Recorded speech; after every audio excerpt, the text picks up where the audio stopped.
Hello दोस्तों, आपके अपने चैनल स्टडी जंक्शन में आपका स्वागत है।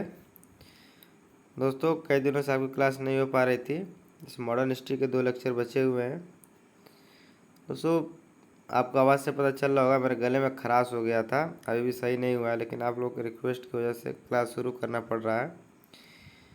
क्लास शुरू करने से पहले हम आपको बता दें दोस्तों कि पिछली क्लासेज जो हुई हैं वो मॉडर्न हिस्ट्री की सभी ने अवज्ञा आंदोलन 1930 तक हम पढ़ चुके थे, गांधी इरविन पैक्ट। अब हम शुरू करने वाले हैं दोस्तों व्यक्तिगत सत्याग्रह से। दोस्तों, क्लास शुरू करने से पहले हम बता दें, इस क्लास की पीडीएफ आप हमारे Telegram channel study junction official से प्राप्त कर सकते हैं। और दोस्तों, एक अन्य इम्पोर्टेंट सूचना वीडियो क्लास में दी जाएगी, क्लास के अंत तक बने रहिएगा। चलिए शुरू करते हैं व्यक्तिगत सत्याग्रह। बात की जाए व्यक्तिगत सत्याग्रह की तो यह अक्टूबर 1940 में शुरुआत होता है और इसी को हम दिल्ली चलो आंदोलन के नाम से जानते हैं। बात की जाए यह जो व्यक्तिगत सत्याग्रह था यह कहाँ से शुरुआत होता है दोस्तों, तो यह पवनार आश्रम से शुरुआत होता है।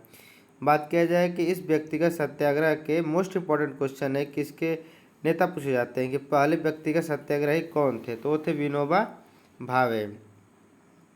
वहीं यदि आपसे पूछा जाए विनोबा भावे के बारे में तो विनोबा भावे भूदान आंदोलन चलाने वाले नेता रहे और इन्हीं को ही पहला रैमन मैग्सेसे अवार्ड दिया गया। ठीक, वहीं पूछा जाए दोस्तों कि पहले व्यक्तिगत सत्याग्रही तो विनोबा भावे हो गए, ठीक है, लेकिन दूसरे व्यक्तिगत सत्याग्रही पूछ ले तो जवाहरलाल नेहरू और तीसरा यदि पूछ ले तो ब्रह्म दत्त थे। नेक्स्ट देखते हैं दोस्तों भारत छोड़ो आंदोलन, जो कि 1942 में शुरुआत होता है। बात किया जाए भारत छोड़ो आंदोलन के लिए एक प्रस्ताव आता है जिसे वर्धा प्रस्ताव कहते हैं, जो कि 1942 में आता है। दोस्तों, गांधी जी के अनुसार भारत छोड़ो आंदोलन था, भारत छोड़ो जो आंदोलन था इसको स्टार्ट करना इसलिए हम था कि चाहते थे कि यह हमारी तरफ से आखिरी आंदोलन हो, क्योंकि सेकेंड वर्ल्ड वार चल रहा है इस समय। जो अपना क्या कहें दोस्तों, जो ब्रिटिश थे ईस्ट इंडिया कंपनी तो कमज़ोर पड़ गई थी, तो ये सोच रहे थे कि इस समय आंदोलन करेंगे तो ये लोग भारत छोड़ देंगे, हम आखिरी ताबूत की कील होगी। लेकिन जो अपना कांग्रेस था दोस्तों वो आनाकानी कर रहा था कि नहीं हम लोग नहीं करेंगे, क्योंकि सेकेंड वर्ल्ड वार चला था इस चक्कर में। तो गांधी जी थोड़ा नाराज होकर और कह रहे हैं कि तुम लोग हमको जानते नहीं हो। बड़ी हस्ती थी दोस्तों गांधी जी, उन्होंने कहा कि मैं देश की बालू से ही कांग्रेस से बड़ा आंदोलन खड़ा कर सकता हूँ। मतलब तुम कांग्रेस तो हो ठीक है, लेकिन यदि मैं चाहूँ तो देश की मिट्टी से ही कांग्रेस से भी बड़ा आंदोलन खुद के दम पर खड़ा कर सकता हूँ।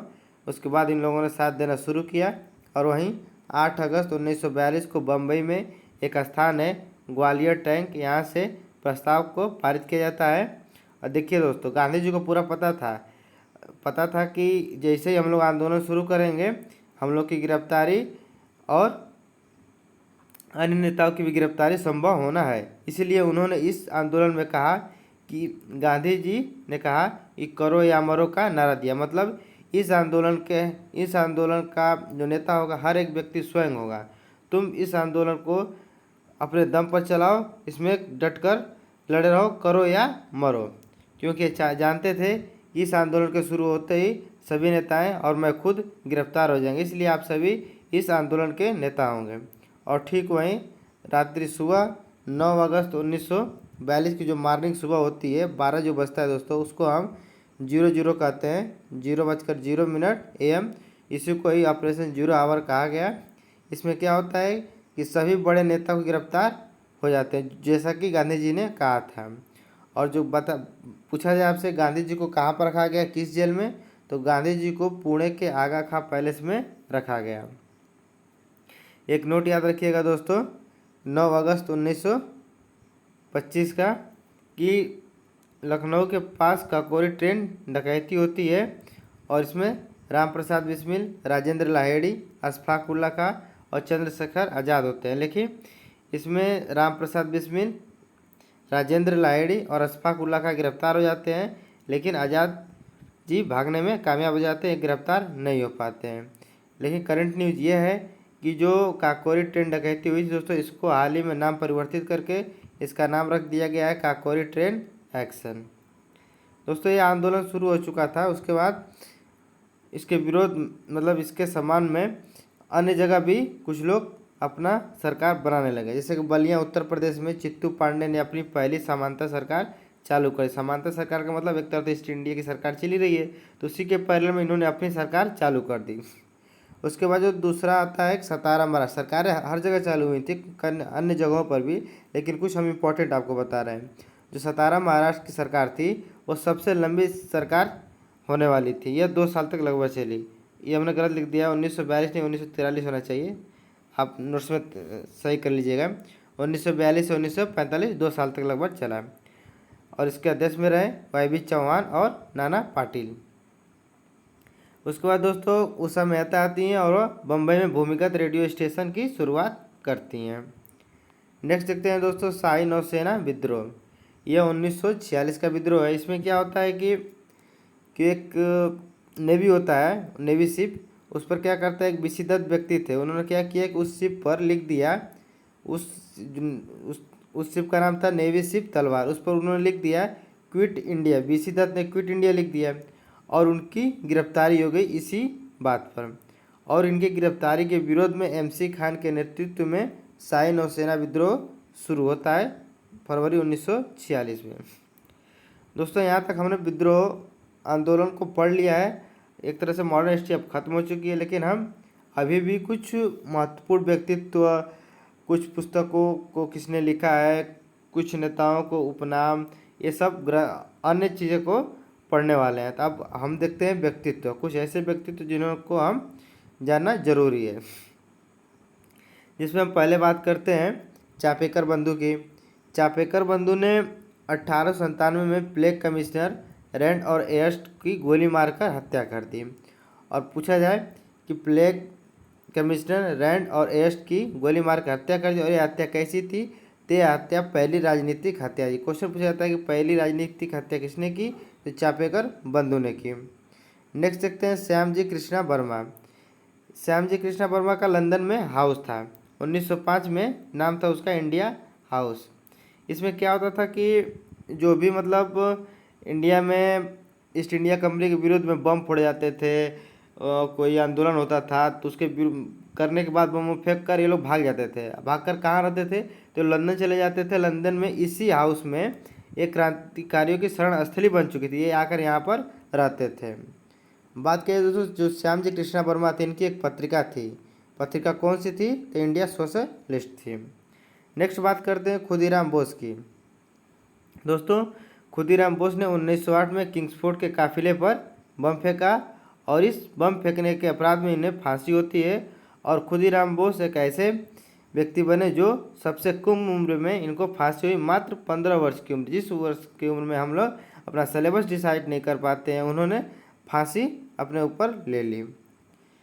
नेक्स्ट बात करते हैं दोस्तों मोस्ट इम्पॉर्टेंट नाम है वीर सावरकर जी, जिनका हाल ही में 28 मई को जयंती बनाई गई और इन्हीं के जयंती पर नया संसद भवन का उद्घाटन हुआ है। बात करते हैं दोस्तों इनके बारे में, तो इन्होंने 1899 में मित्र मेला की स्थापना की और यही मित्र मेला दोस्तों 1904 में मित्र मेला का नाम बदलकर अभिनव भारत कर दिया गया। और इस अभिनव भारत के जो सदस्य थे अनंत लक्ष्मण, इन्होंने क्या किया कि 1909 में जो नासिक के DM थे जैक्सन, उनकी हत्या कर दी। नासिक की हत्या किसने की, अनंत लक्ष्मण ने की। तो यह बना नासिक षड्यंत्र। और इस नासिक षड्यंत्र में हत्या तो अनंत लक्ष्मण ने की थी, लेकिन इस नासिक षड्यंत्र के अंतर्गत वीर सावरकर को काले पानी की सजा हो गई। काले पानी की सजा मतलब इनको ऐसे कोठरी में बंद कर दिया जहाँ पर रोशनी वगैरह नहीं जाता था और तड़प तड़प कर मर जाता था, जहाँ अंडमान निकोबार में, और इन्हें सेलुलर जेल में रखा गया था। बात हो रही है षड्यंत्र की, तो हम कुछ षड्यंत्रों को देख लेते हैं, 3-4 हैं। जिसमें पहला आता है अलीपुर षड्यंत्र, जो कि अरविंद घोष से संबंधित है। दूसरा आता है दोस्तों दिल्ली षड्यंत्र, जिसमें 1912 में जो हार्डिंग सेकेंड था, इसके काफिले पर बम फेंका गया था, जिसमें 3 को फांसी हो जाती है। कौन थे 3, मास्टर अमीनचंद, भाई माल मुकुंद और अवध बिहारी। नेक्स्ट इम्पोर्टेंट देखते हैं बनारस षड्यंत्र। बनारस षड्यंत्र को लोग छोड़ देते हैं, लेकिन यह भी इम्पोर्टेंट है। सचिंद्रनाथ सन्याल के द्वारा बनारस षड्यंत्र में सचिंद्रनाथ सन्याल फंसे थे और एक इनकी बुक थी बंदी जीवन, जिसे हम कहते हैं क्रांतिकारियों की बाइबल। नेक्स्ट षड्यंत्र देखते हैं दोस्तों, लाहौर षड्यंत्र, जो कि भगत सिंह से संबंधित था। 23 मार्च 1931 को फांसी हो जाती है शहीद भगत सिंह, राजगुरु और सुखदेव को। नेक्स्ट अब पढ़ते हैं दोस्तों, षड्यंत्र यहाँ खत्म होता है। पांचवा टॉपिक देखते हैं, लाला हरदयाल व्यक्तित्व में। लाला हरदयाल थे, इन्होंने 1913 में सैन फ्रांसिस्को यूएसए में गदर पार्टी की स्थापना की और इसका साथ सोवन सिंह भाखड़ा ने दिया। अब बात करते हैं दोस्तों भगत सिंह की। इनका जन्म 23 सितंबर में जन्म और 23 ही मार्च को इनकी फांसी हो जाती है। बात की जाए भगत सिंह ने किस सभा की स्थापना की थी, तो भगत सिंह ने नौजवान सभा की स्थापना की थी। इन्होंने नारा दिया था इंकलाब जिंदाबाद, लेकिन पूछा जाए इंकलाब की रचना किसने की थी, तो मोहम्मद इकबाल ने की थी। भगत सिंह किससे प्रभावित थे दोस्तों, तो भगत सिंह करतार सिंह सरावा से प्रभावित थे। भगत सिंह को फांसी किस षड्यंत्र के अंतर्गत होती है दोस्तों, तो भगत सिंह को फांसी लाहौर षड्यंत्र के अंतर्गत होती है और भगत सिंह को ही शहीद ए आजम कहा जाता था। दोस्तों क्लास अच्छी लग रही हो तो क्लास को लाइक कर दीजिए और दोस्तों में भी शेयर कर दिया कीजिए, जिससे हमको वीडियो बनाने में मोटिवेशन मिलता है और आपके लिए वीडियो लाते रहते हैं। नेक्स्ट देखते हैं दोस्तों, 1928 मतलब जो लाहौर षड्यंत्र हुआ था उसका मेन कारण क्या था, तो देखिए 1928 में साइमन कमीशन भारत आया। साइमन कमीशन भारत आया जिसमें साइमन गो बैक के नारे लगे लाला लाजपत राय द्वारा, और इनकी लाठीचार्ज से मृत्यु हो जाती है सैंडर्स द्वारा, और इस सैंडर्स की हत्या भगत सिंह कर देते हैं। उसके बाद से ही लाहौर षड्यंत्र में इनको फांसी दे दी जाती है। नेक्स्ट व्यक्तित्व देखते हैं दोस्तों, चंद्रशेखर आज़ाद जी, जिनका जन्म पूछा जाए तो जन्म हुआ था झाबुआ जिला एमपी में, और इनकी एक बात थी कि ये कहते थे कि मैं कभी भी अंग्रेज़ों के हत्थे नहीं चढ़ूँगा, यदि चढ़ा तो उससे पहले मैं खुद को आत्मसमर्पण कर लूँगा, मतलब खुद को मार लूँगा। तो ये क्या करते हैं कि अल्फ्रेड पार्क में खुदकुशी कर लेते हैं अपनी बंदूक से गोली मारकर प्रयागराज में। इन्होंने दोस्तों चंद्रशेखर आज़ाद ने एचआरए की स्थापना की 1924 ईस्वी में। एचआरए बात किया जाए हिंदुस्तान रिपब्लिक एसोसिएशन। बात किया जाए कि स्थापना में महत्वपूर्ण भूमिका किसने निभाई थी, तो सचिंद्र नाथ सन्याल ने निभाई थी। ठीक इसके बाद दोस्तों एचआरए का नाम परिवर्तित कर एचएसआरए की स्थापना होती है 1928 ईस्वी में। बात किया जाए इसमें यह शब्द जुड़ जाता है जिसका अर्थ होता है सोशलिस्ट, हो जाता है हिंदुस्तान सोशलिस्ट रिपब्लिक एसोसिएशन। इसका नाम कहाँ चेंज किया जाता है दोस्तों, तो फिरोज शाह कोटला में नाम चेंज किया जाता है। किसके द्वारा, भगत सिंह के द्वारा और आज़ाद के द्वारा, चंद्रशेखर आज़ाद। नेक्स्ट बात करते हैं दोस्तों मदन लाल ढींगरा, जिन्होंने कर्नल वायली की हत्या कर दी। अब बात करते हैं सुभाष चंद्र बोस की। सुभाष चंद्र बोस ने 1938 में हरिपुरा अधिवेशन की अध्यक्षता की। उसके बाद 1939 में फॉरवर्ड ब्लॉक की स्थापना करते हैं। 23 जून 1857 को कटक उड़ीसा में इनका जन्म होता है। और दोस्तों बात किया जाए सुभाष चंद्र बोस को हिटलर ने ही नेताजी नाम से जर्मनी में बुलाया था। और दोस्तों सुभाष चंद्र बोस ने एक हिंद फौज की स्थापना की थी। कहाँ पर, तो 1943 में आज़ाद हिंद फौज की अस्थायी सरकार सिंगापुर में गठित की थी। नेक्स्ट देखते हैं दोस्तों, पूछा इनका निधन कब होता है, तो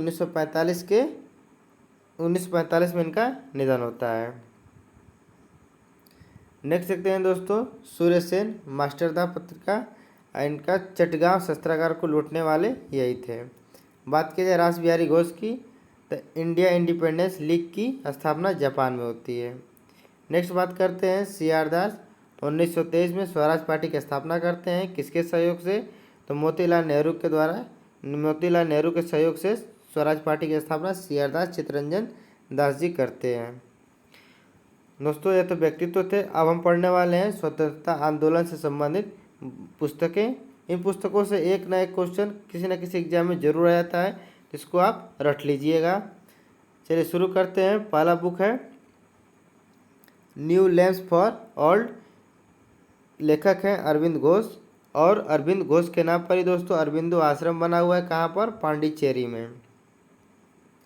नेक्स्ट वंदे मातरम या लाइफ डिवाइन, यह भी अरविंद घोष के द्वारा लिखित है। हिंद स्वराज महात्मा गांधी के द्वारा। माई एक्सपीरियंस विथ ट्रूथ अर्थात सत्य के साथ मेरा प्रयोग, महात्मा गांधी ने ही लिखा है। नील दर्पण दीनबंधु मित्र द्वारा। नेक्स्ट देखते हैं India means freedom Abdul Kalam Azad द्वारा। पाथेर पांचाली विभूति भूषण ने लिखा है।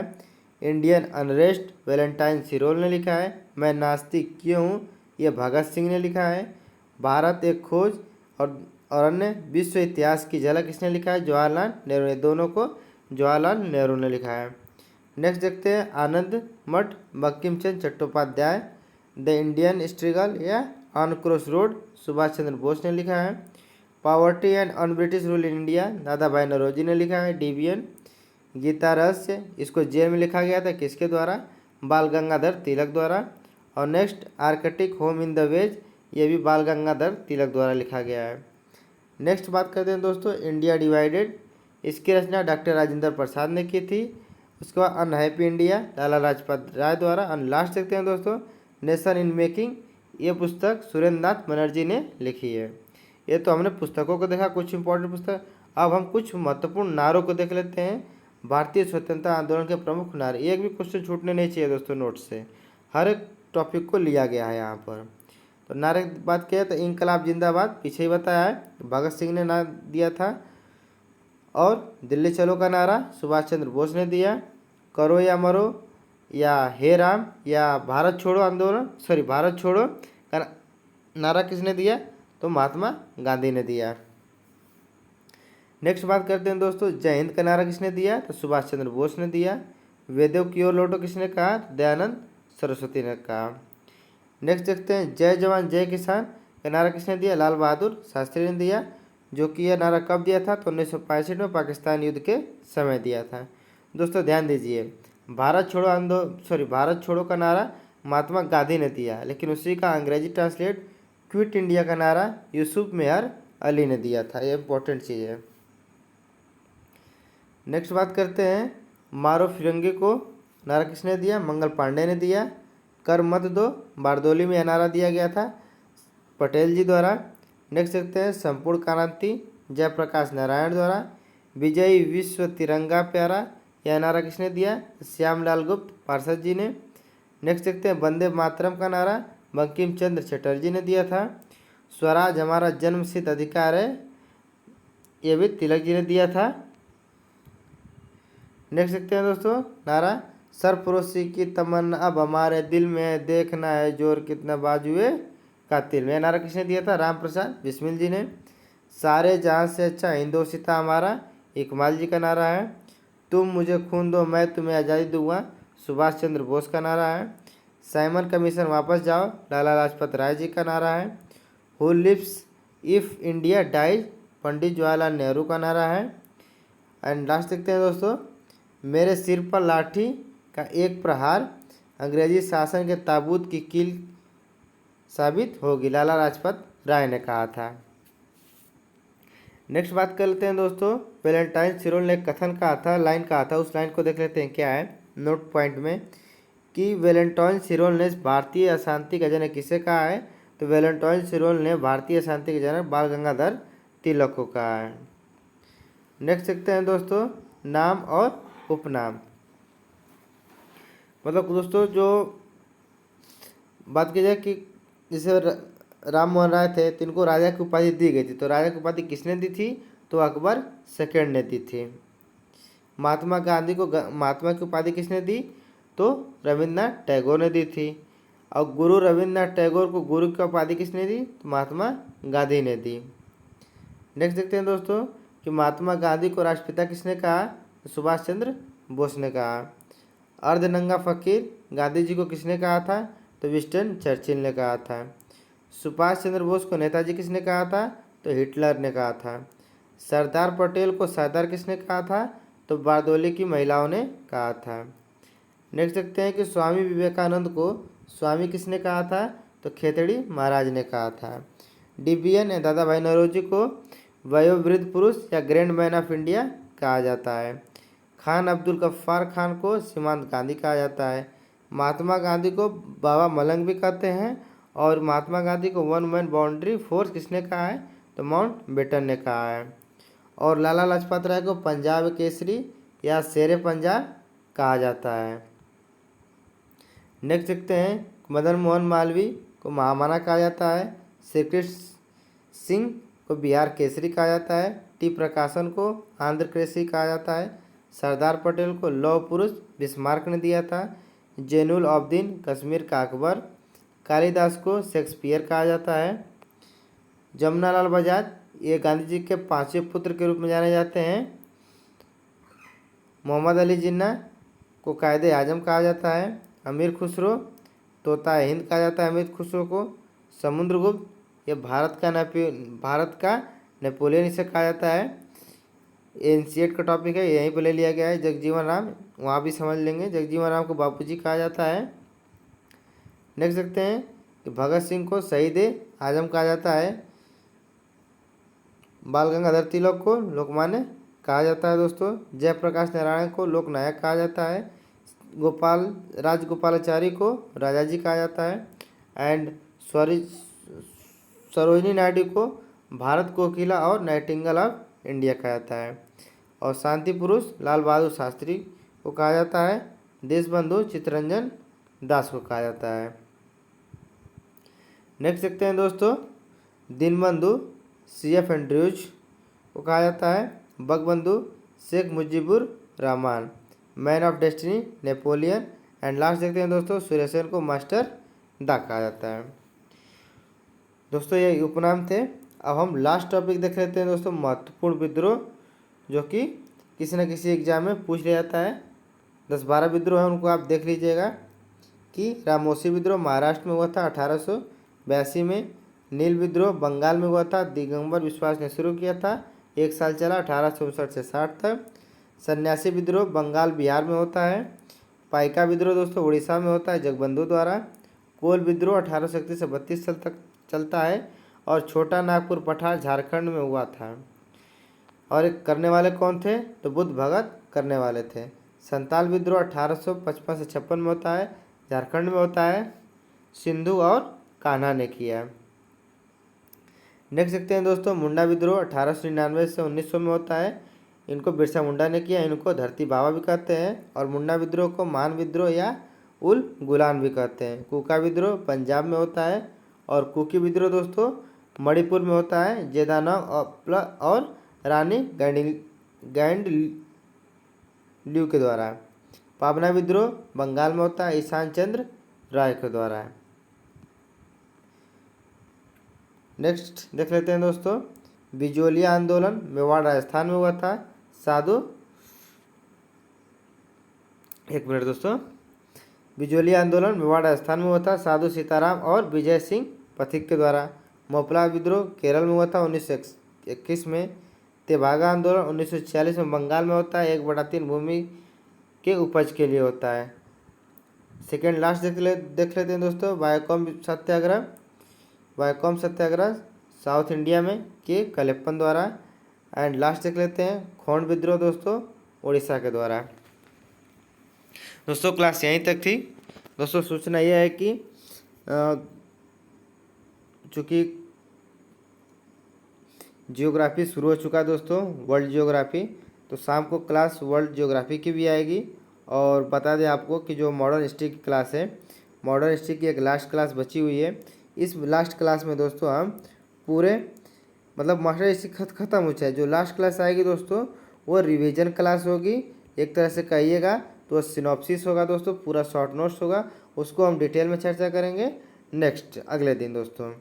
फिलहाल ध्यान रखिएगा, शाम को आपके लिए ज्योग्राफी की भी क्लास आएगी 2 दिन तक। उम्मीद है कि डबल क्लासेस होंगे, एक मॉर्निंग में एक इवनिंग में। तो पिछली क्लासेस को कवर करने के लिए दोस्तों, क्लास अच्छी लगी दोस्तों को भी शेयर कर दीजिएगा। और क्लास को जरूर से देखिए दोस्तों, क्योंकि शाम को हम वर्ल्ड ज्योग्राफी शुरू करेंगे दोस्तों। उम्मीद है दोस्तों क्लास अच्छी लगा होगा। थैंक यू दोस्तों।